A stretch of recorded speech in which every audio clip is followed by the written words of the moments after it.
Emily had always been plagued by a fear of the dark. As a child, she would beg her parents to leave a nightlight on, and as an adult, she still slept with the comforting glow of a bedside lamp. But little did she know, her deepest, most irrational fear was about to become her waking nightmare. It all began on a cold winter's night when Emily moved into her new apartment. She had chosen it for its cozy charm and affordability, not knowing the chilling secret that lurked within. Her bedroom was small, with one large window that let in the silver glow of the moon. The wooden floor creaked with every step, but she dismissed it as the quirks of an old building. The first few nights in her new place were uneventful, filled with the typical settling sounds of an old apartment building.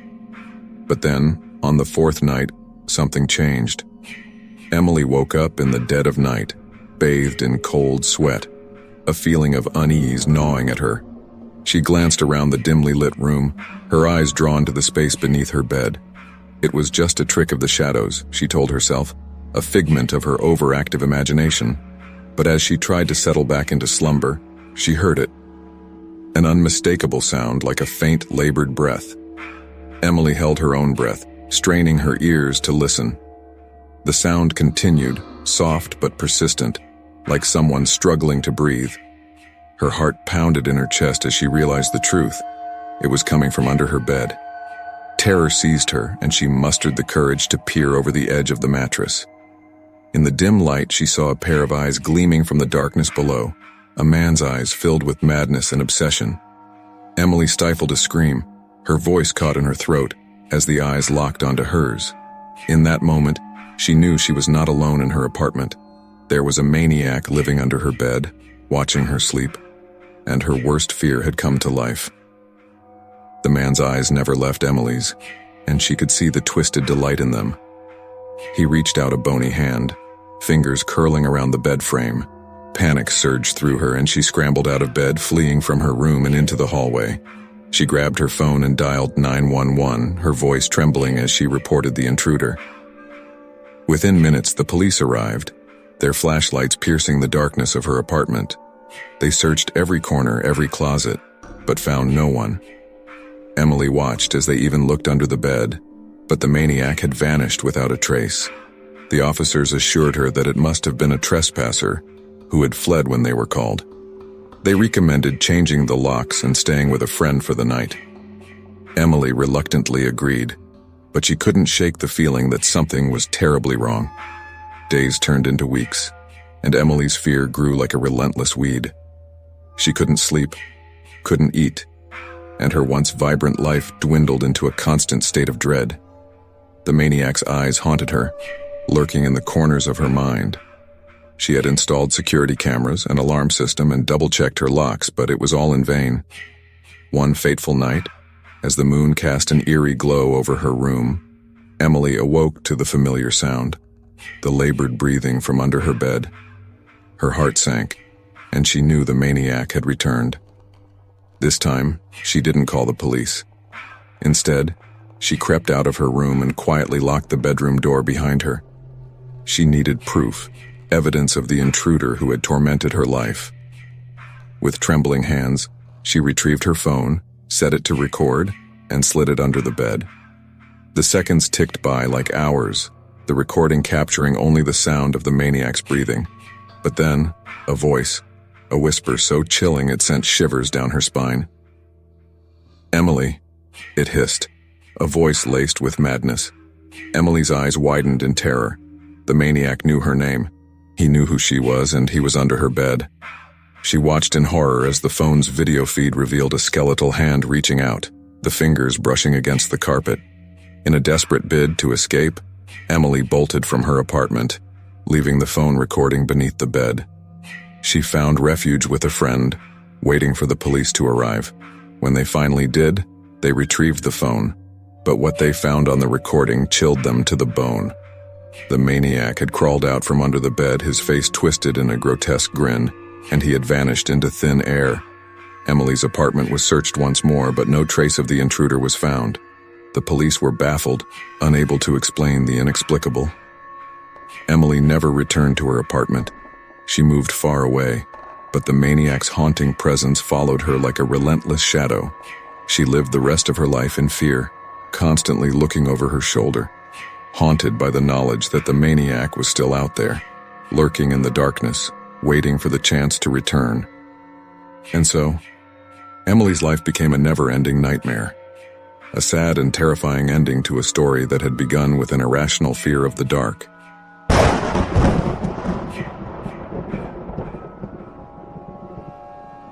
Sarah had always been a light sleeper. Every creak of a floorboard, every rustle of leaves outside her window could rouse her from her slumber. This sensitivity to sound was a gift, her mother had said, a testament to her vigilance. But on one fateful night, it would become her curse. She had recently moved into a charming cottage on the outskirts of a quaint village, a place she had chosen for its tranquility and picturesque surroundings. Little did she know that this new chapter of her life would soon turn into a nightmare. The first inkling of something amiss came on a particularly chilly night. The wind outside howled like a tormented soul, and the old house groaned in protest. Sarah lay in her bed, wrapped in her warm quilt, trying to drown out the unsettling noises of the night. But then, as the minutes stretched into hours, she heard it, a faint whispering, like the wind's eerie echo. Her heart quickened as she strained her ears to listen, her body tense with apprehension. It couldn't be, she thought. It was just her imagination. Yet the whispering persisted, growing louder, more distinct. Sarah realized with dread that it was coming from beneath her bed. Panic set in, but she couldn't bring herself to move. Fear had rendered her immobile. The whispering took on a sinister tone, as if someone were muttering incantations in an arcane language. Sarah's breaths quickened, her mind racing through explanations that she hoped would rationalize the inexplicable. Maybe it was the wind, or a trick of her overactive imagination. But then, a chilling realization dawned upon her. The voice beneath her bed was not speaking gibberish, it was reciting her own thoughts, her deepest fears, her darkest secrets. Terror seized her as she understood that there was an intruder beneath her bed, a maniac who had somehow gained access to her room. The voice continued to speak, recounting her most intimate memories and deepest vulnerabilities, as if it had plucked them from the recesses of her mind. Sarah's instincts screamed at her to flee, but she couldn't bring herself to move. The maniac knew her too well, and she feared what he might do if she attempted to escape. She was trapped in her own room, with a malevolent presence lurking just inches away. The night stretched on, the whispering a haunting lullaby that kept Sarah on the precipice of insanity. She tried to resist, to block out the voice, but it was as if the maniac had cast a spell over her, ensnaring her in his dark web. As the first rays of dawn broke through her window, the whispering ceased. Sarah's room was bathed in pale light, but she dared not move, her body drained of all strength. She had survived the night, but at what cost? Days turned into weeks, and Sarah's life became a living nightmare. The maniac beneath her bed continued his sinister vigil, waiting for her to fall asleep each night, tormenting her with his knowledge of her innermost thoughts and fears. She was trapped in a waking hell, her world reduced to the confines of her room. Friends and family noticed her decline, her exhaustion, her haunted gaze, but she couldn't bring herself to confide in them. How could she explain the inexplicable? How could she make them understand the horror that had taken root in her life? One night, as Sarah lay in bed, her spirit broken, the maniac's voice took on a different tone. It was no longer a recitation of her thoughts.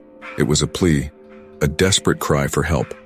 The maniac spoke of his own torment, of the darkness that consumed him, of the loneliness that had driven him to invade her life. Sarah listened, her heart heavy with a strange mixture of fear and sympathy. She could hear the maniac's pain, his anguish, his profound sadness. It was as if he had become a prisoner of his own obsession, just as she had become a prisoner of his malevolence. In that moment, Sarah made a decision, a desperate gamble born of empathy. She whispered back to the maniac beneath her bed, offering him solace, understanding, and a way out of the darkness that bound them both. Their whispered conversations continued night after night, evolving into a strange and twisted connection. Sarah learned of the maniac's tragic past, the trauma that had shattered his sanity, and the twisted compulsion that had driven him to watch her sleep. As the days passed, Sarah's compassion grew, and she found herself unable to hate the maniac who had tormented her. She saw in him a broken soul, a victim of his own demons, just as she had become a victim of his obsession. And then, one night, as they whispered to each other in the darkness, the maniac's voice grew weaker, his words faltering. Sarah listened in growing dread as he spoke of his impending demise, the darkness closing in around him. Tears filled Sarah's eyes as she realized the truth. The maniac had been a prisoner of his own madness, just as she had been a prisoner of his torment. In the end, they had both been victims of a fate that neither had chosen. As the maniac's voice faded into nothingness, Sarah was left with a profound sadness, a sense of loss that transcended her own suffering. She had glimpsed the humanity buried beneath the maniac's madness, and in his tragic demise, she found a strange and haunting redemption. Sarah's room was silent once more, the tormentor and the tormented forever bound by the darkness that had consumed them both. She had survived the maniac's dreadful vigil, but the cost of her survival was a sorrow that would haunt her for the rest of her days.